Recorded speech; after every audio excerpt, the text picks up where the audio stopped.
not going to go through all of the logical fallacies. There are many of them, but just some of the most common and some of the ones that are obviously part of your objectives for mastering this course.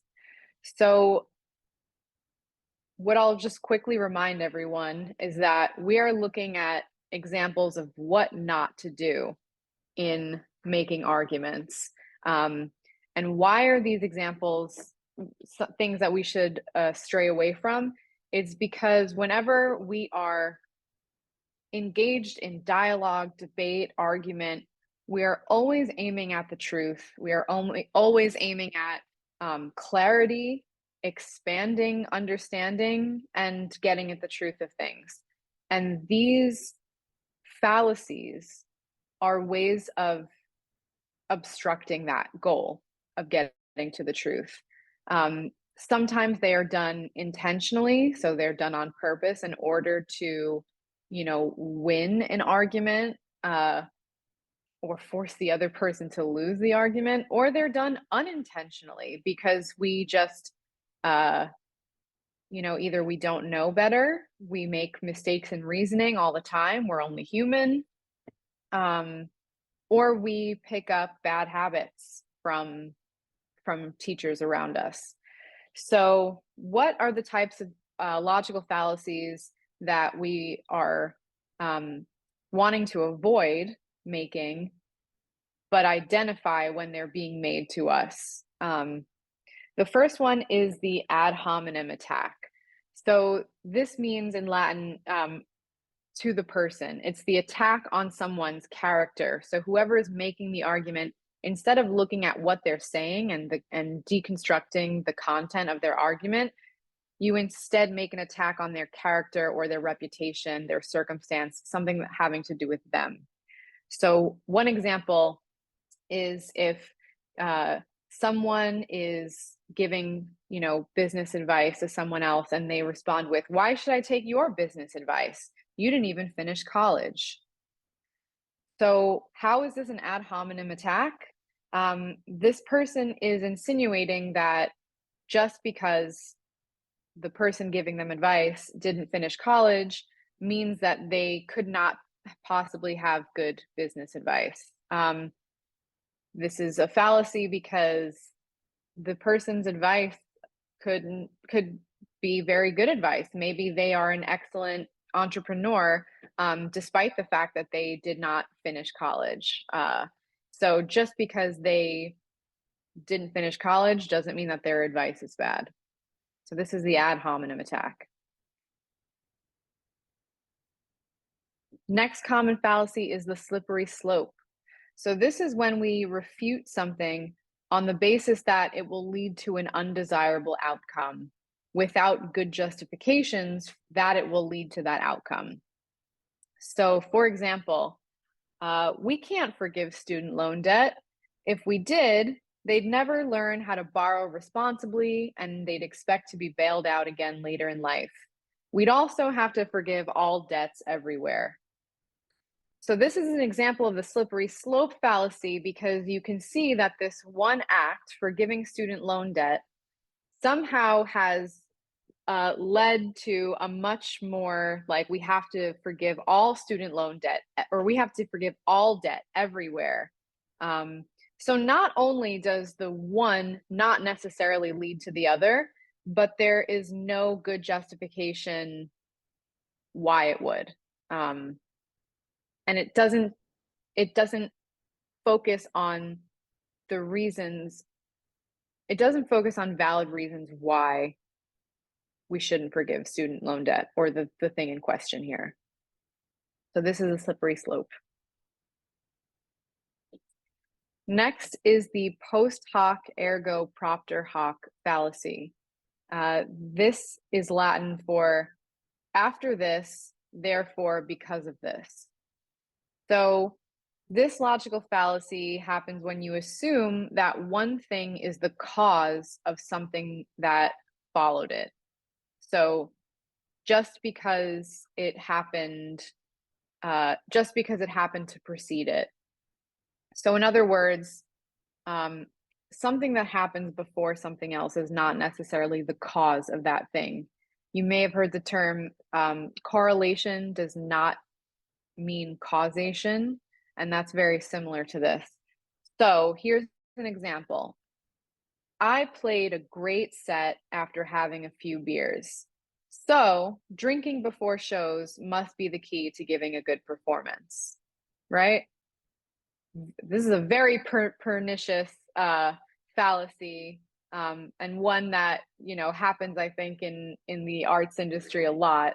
But the idea is, right, if you played a good performance, it could be because you've been practicing or you were warmed up well. And it doesn't necessarily have to do with the fact that you were drunk before you went on stage, right? If anything, like logically, that would probably make a good performance even worse.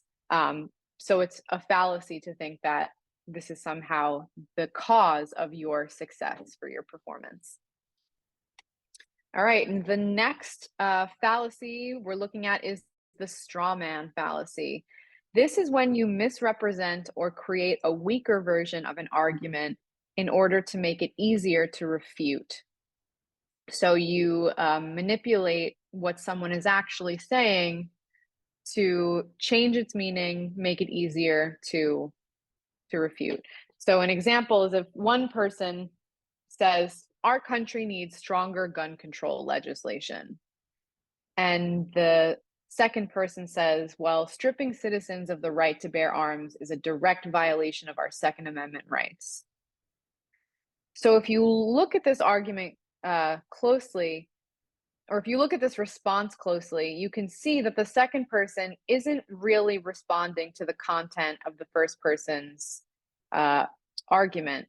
The first person is clearly saying, gun control should be stronger. The legislation for it should be stronger. And the second person is saying, well, is essentially they're implying that person number one is arguing for the eradication of gun freedom, which is, of course, not what's actually being said.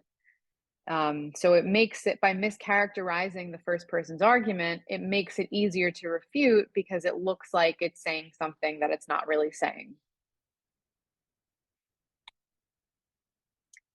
The next fallacy is the equivocation fallacy. So equivocation is when you shift the meaning of a word in an argument, and by doing so, you take advantage of an ambiguity. So, for example, person number one says, sugar is bad for your health. And person number two says, no, it's not. Sugar is a critical fuel source for the body. So in this case, person number two is deliberately shifting the meaning of person number one. When person number one is referring to sugar, they're referring to table sugar or sucrose, right? The sugar that is actually, rotting your teeth and so on and so forth. But person two uses sugar to talk about glucose, like the blood sugar that is necessary for your body. So this is an example of equivocation, is when you deliberately take advantage of an ambiguous meaning. Next up is hasty generalization. So this is when you make generalizations that are incorrect or illegitimate based on a non-representative sample.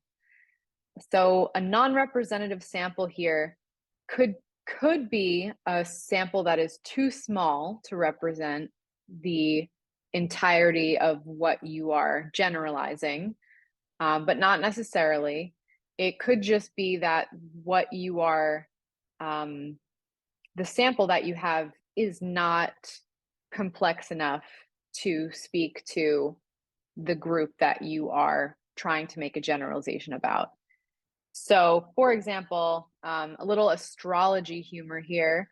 3 of the people I've dated have been Virgos. They're the worst. So this person is making a hasty generalization about people with the star sign of Virgo, or the sun sign, rather, of Virgo. just because they've dated 3 people who have been born in this specific period from late August to late September. They're assuming that all Virgos are the worst, when in reality, maybe this person just has terrible taste in dates.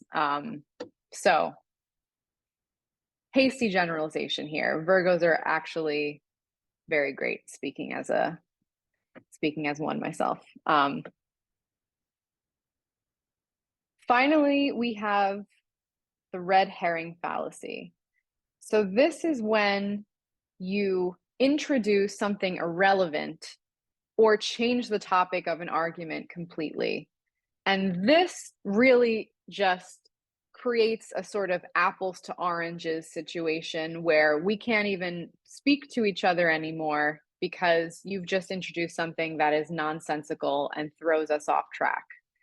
So this example is one I pulled from when I was a teenager growing up with my sisters, or a preteen growing up with my sisters. I was very guilty of this fallacy.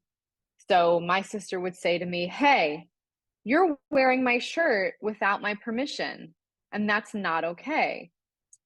And I would say, "Well, I'm the one who's doing the laundry." Those two things do not have anything to do with each other, right? It's deliberately changing the topic. My sister's confronting me saying, "Hey, it's not all right that you are, wearing my shirt without my permission," instead of saying, "You're right, I am wearing it without your permission," or "I thought that you had given me permission to wear this," but I was just like, "Well, I'm doing the laundry," right? Has nothing to do with it. Then we're going to be arguing about laundry and not the argument that was put forth. So that's a fun one from my childhood. So those are some of the most prominent popular fallacies that you will see.